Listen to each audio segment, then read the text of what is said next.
एक शहर में नेहा नाम की लड़की रहती थी। नेहा की माँ का कई साल पहले देहांत हो गया था। नेहा के पिता को लगने लगा था कि नेहा का ख्याल रखने के लिए उन्हें दूसरी शादी कर लेनी चाहिए। इसीलिए वे दूसरी शादी कर लेते हैं। मगर नेहा की सौतेली माँ बहुत ही चालाक थी। वे नेहा के पिता के सामने बहुत अच्छी बनती थी। अरे बेटी, आज तो तुमने बाल भी अच्छे से नहीं बनाए। लाओ, मैं तुम्हारे बाल अच्छे से बनाती हूँ। नेहा की सौतेली माँ का इतना अच्छा व्यवहार देखकर नेहा के पिता को लगने लगा था कि उन्होंने दूसरी शादी करके बिल्कुल सही निर्णय लिया है। पहले मुझे नेहा की बहुत चिंता लगी रहती थी, क्योंकि काम के साथ साथ मैं अपनी बेटी का ख्याल नहीं रख पा रहा था। मगर अब मैं चिंता मुक्त हो गया हूँ, क्योंकि अब तुम जो आ गई हो उसका ख्याल रखने के लिए। हाँ जी, भले ही मैं उसकी सगी माँ नहीं हूँ, मगर मैं उसका अपनी बेटी जैसा ख्याल रखूंगी, क्योंकि यह मेरा कर्तव्य है। नेहा के पिता यह देखकर बहुत खुश थे। मगर उन्हें क्या पता था कि उनके जाते ही वे नेहा पर बहुत अत्याचार करती है। वे नेहा से घर के सारे काम कराती थी। अगर कभी नेहा काम करने से मना कर देती थी तो वह उसे एक लकड़ी की छड़ी से मारती थी। अब इस घर में वही चलेगा जो मैं कहूंगी, और आइंदा से मेरे काम को मना करने की जरूरत मत करना। नेहा अपने पिता को यह बात बताना तो चाहती थी, मगर वह मजबूर थी, क्योंकि उसकी सौतेली माँ ने उसे धमकी दी हुई थी। अगर वह अपने पिता को यह बात बताने की कोशिश भी करेगी तो वह उसे अपने घर से बाहर निकलवा देगी। इसीलिए नेहा यह बात किसी को नहीं बताती थी। नेहा अपनी माँ की तस्वीर को देखते हुए कहती है, माँ, सौतेली माँ बहुत बुरी है। वह मुझे बहुत मारती है और मुझसे बहुत काम करवाती है। काश आप यहाँ होते तो मेरे साथ ऐसा नहीं होता। नेहा की सौतेली माँ पेट से थी। जब ये बात उसके पिता को बताती है तो वह बहुत खुश होते हैं। नेहा के पिता उसकी सौतेली माँ से कहते हैं, वाह भाग्यवान, तुमने तो बहुत अच्छी खुशखबरी दी है। हमारे घर में फिर से बच्चे की किलकारियां गूंजेंगी। कुछ महीनों बाद नेहा की सौतेली माँ एक बच्चे को जन्म देती है। मगर नेहा की सौतेली माँ के बेटा होने के बाद वह उससे और ज्यादा बुरा बर्ताव करने लगती है।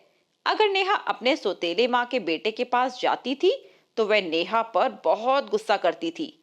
ए लड़की, चल हट मेरे बेटे के पास से। नेहा को यह सुनकर बहुत बुरा लगता था। वे अपने कमरे का दरवाजा बंद करके खूब रोती रहती थी। उनके मोहल्ले के लोग भी यह सब देखते थे। वे नेहा की सौतेली माँ के बारे में बातें भी किया करते थे। नेहा की सौतेली माँ कितनी चालाक औरत है। वे नेहा पर कितना जुल्म करती है। पता नहीं नेहा उस घर में कैसे रहती है। सही कहा सरला बहन, मगर हम दूसरों के घर में कुछ कह भी तो नहीं सकते। बस भगवान नेहा को हिम्मत दे। नेहा को पशु पक्षियों से बहुत लगाव था। वे रोज उनको खाना खिलाया करती थी। नेहा की सौतेली माँ को यह बिल्कुल भी पसंद नहीं था।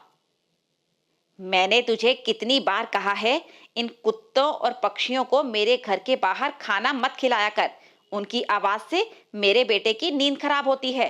तुझे खिलाना ही है तो घर से थोड़ी दूर जाकर खिला, जिसकी आवाज मेरे कानों तक ना पहुंचे। ठीक है माँ, अब से मैं ऐसा ही करूंगी। नेहा की सौतेली माँ नेहा को बाहर निकालने की तरकीब सोचने लगती है। इस लड़की को कुछ ना कुछ करके मुझे घर से बाहर निकलवाना ही पड़ेगा, नहीं तो यह मेरे बच्चे का हक छीन सकती है। एक दिन नेहा के पिता घर पर थे। नेहा के सौतेली माँ नेहा को अपने पास बुलाती है। लो बेटी, आज तुम अपने छोटे भाई को अपने हाथ से नहला दो। नेहा बिना कुछ सोचे समझे अपने छोटे भाई को बाथरूम में नहलाने चली जाती है। नेहा की सौतेली माँ एक नकली कॉकरोच नेहा के पास फेंक देती है। नेहा नकली कॉकरोच देखकर डर जाती है।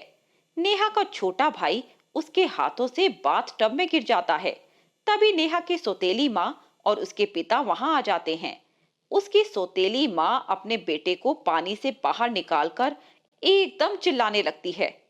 हे भगवान, मेरे बेटे को तो मार ही डालती है आज ये लड़की। नेहा, आज तो तूने हद ही पार कर दी है। तू अपने छोटे भाई को ही मारना चाहती थी। नहीं पिताजी, मैंने ऐसा जानबूझकर नहीं किया। ये मुझे फंसाने की कोशिश कर रही हैं। देख लो जरा इसे। मैंने इसका कितना ख्याल रखा और आज ये लड़की मुझ पर ही इल्जाम लगा रही है। निकल जा मेरे घर से, इससे पहले कि मैं कोई ठोस कदम उठा लूं। नेहा के पिता उसकी एक नहीं सुनते और उसे घर से बाहर निकाल देते हैं। नेहा को कुछ समझ नहीं आ रहा था कि वह कहाँ जाए। तभी चलते चलते उसे एक मंदिर दिखता है। वह उस मंदिर में चली जाती है। भगवान जी, आपको तो सब पता है ना, मैंने ये जानबूझकर नहीं किया था। पहली बार मेरे पिता ने मुझको इतना डांटा और उन्होंने मेरी बातों पर विश्वास भी नहीं किया। नेहा उस मंदिर के पास एक झोपड़ी बनाकर उसी में रहने लगती है। मंदिर में जो लोग दर्शन करने आते थे वे उसे कुछ न कुछ खाने को दे दिया करते थे। एक दिन नेहा एक पेड़ के नीचे बैठे रो रही थी। तभी एक बिल्ली उसके पास आकर गिर जाती है। उस बिल्ली के पैर में चोट लगी हुई थी, जिस वजह से वह चल भी नहीं पा रही थी। इस बिल्ली को तो बहुत चोट लगी हुई है, मुझे कुछ करना चाहिए। नेहा के पास कुछ पैसे थे। उन पैसों से वह मेडिकल स्टोर से दवाई लाती है और बिल्ली की चोट पर लगा देती है। कुछ देर बाद वह बिल्ली ठीक हो जाती है। तभी वह बिल्ली एक परी के रूप में आ जाती है। नेहा परी को देखकर बहुत चौंक जाती है। मैं कोई सपना देख रही हूँ क्या? आप सचमुच परी हैं? हाँ, मैं एक परी हूँ। मैं धरती लोक पर भले लोगों की मदद करती हूँ और उनकी परीक्षा लेती हूँ। मेरे पास ढेर सारे लोग गुजर रहे हैं, मगर किसी ने मेरी मदद नहीं की। तुम एक अकेली थी जिसने मेरी मदद की। तुम इस परीक्षा में सफल हुई हो, इसीलिए तुम मुझसे कोई भी एक इच्छा मांग सकती हो। नेहा सोच में पड़ जाती है कि वह परी से क्या मांगे। बहुत सोचने के बाद वह परी को जवाब देती है। मुझे मेरी सौतेली माँ ने घर से बाहर निकाल दिया। अब मैं एक छोटी सी झोपड़ी में रहती हूँ। मुझे ज्यादा कुछ नहीं चाहिए। आप बस इतना कर दीजिए कि मैं 2 वक्त की रोटी खा पाऊं। ठीक है नेहा, मैं तुम्हारी ये इच्छा पूरी करती हूँ। वह परी जैसे ही अपनी छड़ी घुमाती है, तभी नेहा के सामने एक मशीन आ जाती है। लो नेहा, यह एक जादुई रोटी मशीन है। इसका एक बटन दबाकर तुम जितनी चाहे उतनी रोटी बना सकती हो। इससे तुम कभी भी भूखी नहीं रहोगी। इतना कहते ही वह परी वहां से गायब हो जाती है। नेहा अपनी झोपड़ी में आकर जैसे ही रोटी मशीन का बटन दबाती है, तो तुरंत उसमें से अपने आप रोटियां बनकर तैयार हो जाती हैं।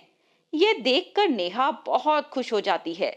जब भी नेहा को भूख लगती तो नेहा उस रोटी मशीन का बटन दबाकर उसमें से रोटियां ले लेती थी।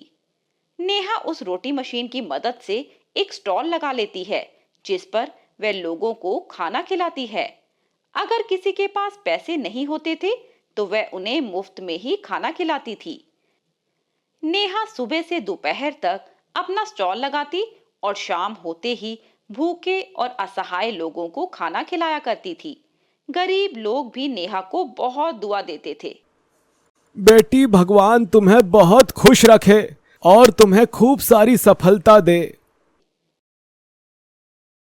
नेहा को गरीब लोगों की मदद करने में बहुत अच्छा लगता था। ऐसा करने से उसे बहुत खुशी मिलती थी, मगर उसे हर वक्त अपने पिता की याद आती रहती थी। तभी एक दिन उसके स्टॉल के पास उसे अपने पिता दिखते हैं। नेहा अपने पिता को देखकर उनके पास जाती है। पिताजी, आप यहाँ? और आप इतने परेशान क्यों नजर आ रहे हो? उसके पिता उसको सारी बात बताते हैं। बेटी, तुम्हारे जाने के बाद तुम्हारी सौतेली माँ का असली रूप मेरे सामने आ गया। उसने चालाकी से हमारी सारी संपत्ति अपने नाम करा ली। इतना सब होने के बाद मैंने खुद ही वो घर छोड़ दिया और मुझे ये भी पता लग गया कि उस चालाक औरत ने मुझे भी ऐसे ही चालाकी से घर से बाहर निकलवाया था। मैं कितना बुरा पिता हूँ। मैं अपनी बेटी की बातों पर ही विश्वास नहीं कर पाया और तुझे कितना बुरा भला कहा। बेटी, मैं बहुत शर्मिंदा हूँ, मुझे माफ कर दो। नहीं पिताजी, वो परिस्थिति ही ऐसी थी कि कोई भी ऐसा ही समझता। मैं तो कभी आपसे गुस्सा थी ही नहीं। चलो, अब आप मेरे साथ ही रहना। बस तब से नेहा के पिता उसके साथ रहने लगे। कुछ सालों बाद नेहा ने अपना खुद का ढाबा खोल लिया और उसके पिता भी ढाबे पर उसकी मदद करने लगे। नेहा के जीवन में फिर से खुशियां वापस आ गई थी।